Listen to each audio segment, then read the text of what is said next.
What's up guys, welcome to the garage. Today we've got another review for Banggood, and as a lot of you seem to think, these are cheap Chinese rubbish. I can assure you that not everything that comes from Banggood is rubbish, and you'll probably have seen quite a few things on this channel that actually are not that bad. Anyway, this is the RGT EX86100. I think I'm going to hazard a guess, and hazard a guess, I know. This is a clone or a copy. I don't know which way around it goes. RGT seem to bring out their revised stuff before FTX. So either FTX are using RGT stuff, or RGT are using FTX stuff, or they're both the same company. I don't know. But anyway, this is very similar, or looks the same, as the FTX Fury. Anyway, before we look at the truck, let's see what you get in the box. Battery charger, no good for me because it's got a American plug. Straw for your coffee, or you can use it for an aerial.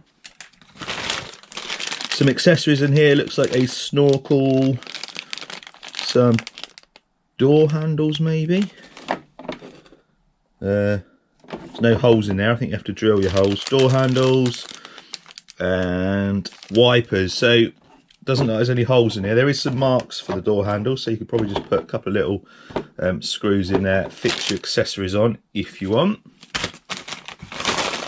Instructions with a parts list and a quite a nice transmitter. Doesn't feel too bad, got a nice foam grip on there. All your bits and pieces under there. So you've got your channel 1 and channel 2 trim. You've got your dual rate. You've got channel 2 EPA low and high. I'm not sure what that is. I might have to check that. I think that's your endpoints, isn't it? Yeah, so looks like you've got your endpoints as well for your steering. And overall, not too bad for AA batteries. It comes with a 2000 milliamp hour nickel metal hydride battery pack, but in the box was this, which is a LiPo 3900 milliamp hour 2S LiPo. Don't get excited. 5 volts total. First cell's 3.7. Second cell was 1 point something there. This LiPo needs to go in the bin. These are actually alright, these nickel metal hydrides. I've got another RGT, the one that's got the motor up the front, and it's got one of these. The runtime's pretty good on it, so I've got no issues. The LiPo gives you just a little bit of extra wheel speed, a little bit of extra sort of grunt as well. It's a nice looking body, I'll give it that. Does look really nice. Will look better with the accessories, and it's got holes for LEDs, but no LEDs in there. Oil shocks, feels nice. You've not got adjustable collars on these ones. I think they are adjustable collars on the other one. I am going to do a side-by-side comparison video and show the differences, but this video is just about this one. ESC up front, steering servo, looks like it's a waterproof one. Receiver will be under there. RGT branded 540 motor, that looks like. And then your battery tray up the back. What I like about these RGTs, really nice soft compound tyres. I feel like they've got foams in.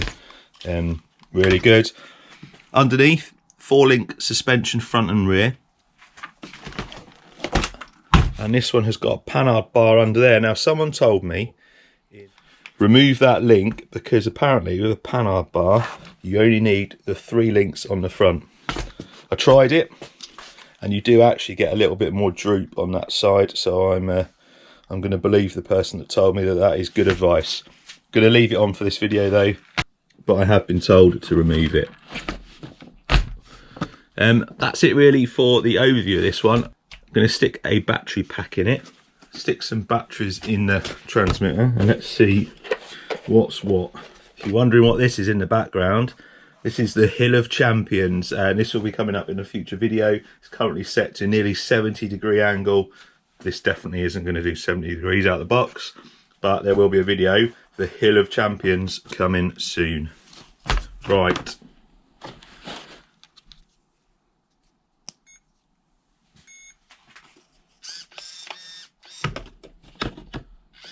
So your dual rate there is for your steering. Oh, we've got lights on the front, I didn't notice them. LEDs on the front there. You could probably take them out and put them in the body, I reckon. But anyway, steering, feels, yeah, that's quite strong, that's decent. The dual rate on there is for your steering, so if I turn full lock, turn that, you'll see the steering reduces its throw. The end points is channel 2. Obviously channel 2 is for your throttle, so that'll be doing your throttle. And then you've got your channel 1 and channel 2 trim. There's your steering trim, and then the other one will be throttle trim.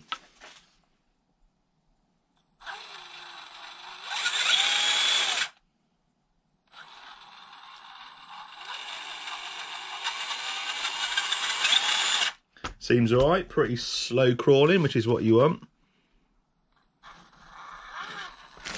Not too bad. Let's take this somewhere and give it a test. So I couldn't do any talking in this video because it was really windy, that windy that it was blowing stuff off the obstacles, as you can see there. Anyway, my first visit to this place, this is Bed's Electric Radio Control Club, it's in Bedford.